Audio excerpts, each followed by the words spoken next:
buenas tardes, oyentes. Bienvenidos a nuestro podcast Cultura y Sociedad. Soy Marley, su anfitriona. En el episodio de hoy vamos a explorar la relación que tiene la filosofía con la interculturalidad. De igual manera, evaluaremos distintas soluciones que nos permitan mejorar la convivencia de varias culturas dentro de un mismo territorio. Para hablar sobre este tema, estoy acompañada de 3 estudiantes de filosofía: Diego, José Miguel y Richard. ¿Cómo están? Bienvenidos al podcast. Buenas tardes, Marley. Buenas tardes, oyentes. Estamos muy bien y contentos de estar aquí. Muchas gracias por la invitación. Este tipo de temas merecen ser discutidos, especialmente en esta época actual. Aquí estamos para responder tus preguntas. Excelente. Hablemos entonces sobre la intercultura y cómo esta presenta en diversas esferas sociales. Pues bien, en mi caso, como estudiante de trabajo social, la interculturalidad es fundamental. Al ejecutar procesos con distintas comunidades, es importante primero comprender su entorno cultural, así se puede diseñar soluciones efectivas para sus problemas, adecuados a esas costumbres y ambientes y ayudar a la mejor calidad de vida. Bueno, no obstante, para ello es indispensable comprender el concepto de interculturalidad en todas sus dimensiones. Richard, ¿qué es la interculturalidad y qué tenemos que tener en cuenta al hablar sobre este tema? Muy bien, querida Marley, pues es un excelente punto de inicio. Y podríamos decir que en términos sencillos la interculturalidad se refiere al encuentro e interacción entre varias culturas. Pero, ¿cuál es la complejidad de este encuentro y de esta conexión entre diversas culturas? Pues, y de hecho tienen costumbres muy distintas, perspectivas morales diversas y un punto de vista variado que tiene el potencial, pues, de hacerlas colisionar y crear conflictos entre ellas. Pues en este sentido, la interculturalidad propone, pues, un marco teórico que puede ser aprovechado para promover la sana y armoniosa interacción entre las culturas, pues con el fin de que éstas puedan convivir en un mismo territorio.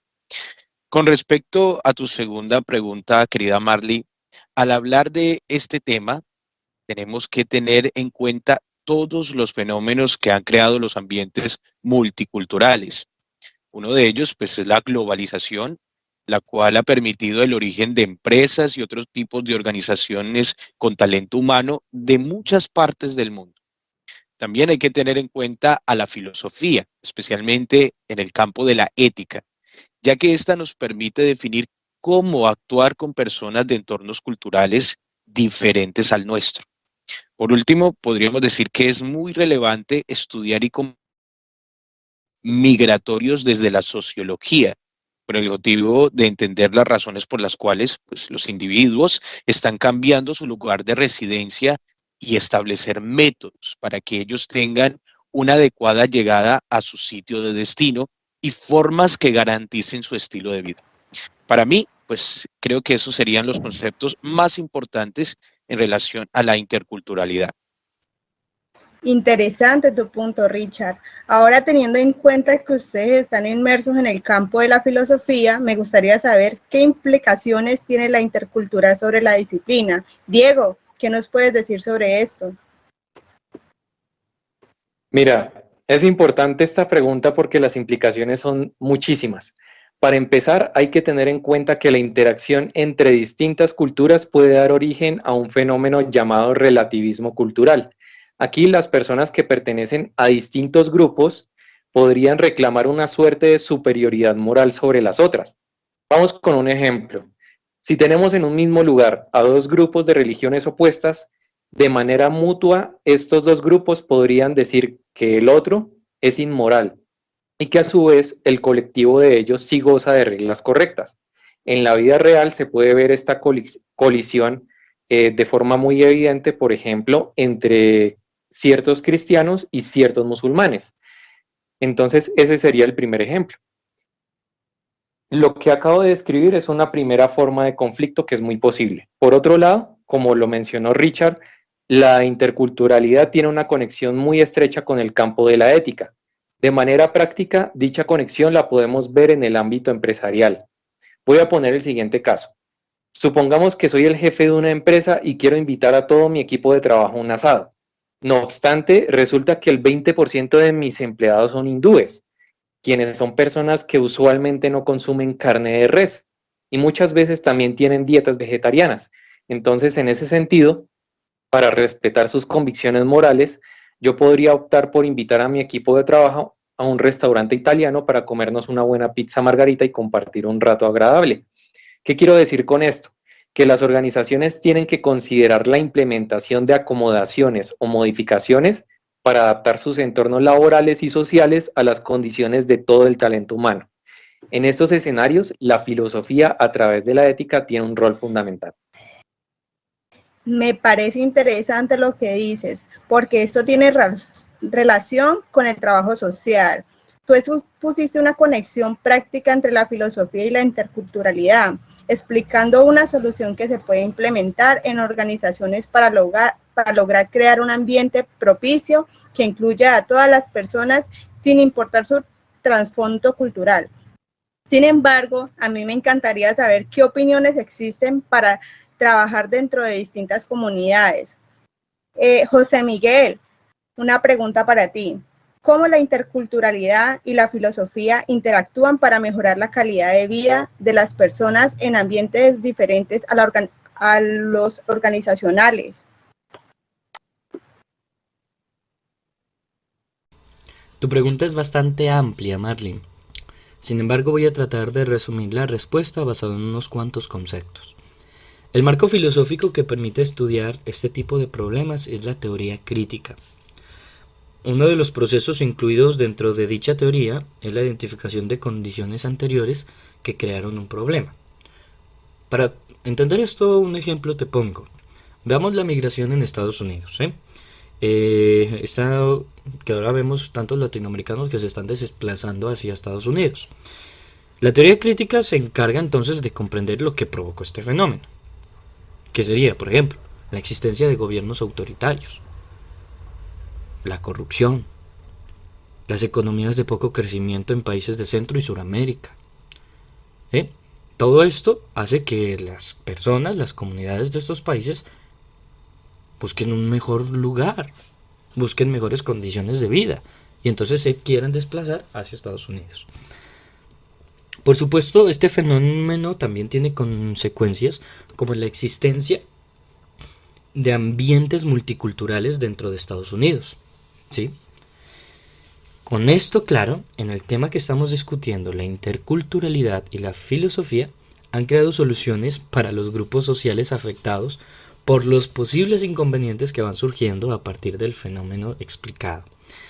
Entonces, la primera tarea o proceso que hay que tener en cuenta para mejorar las experiencias de las comunidades multiculturales es la resolución de conflictos.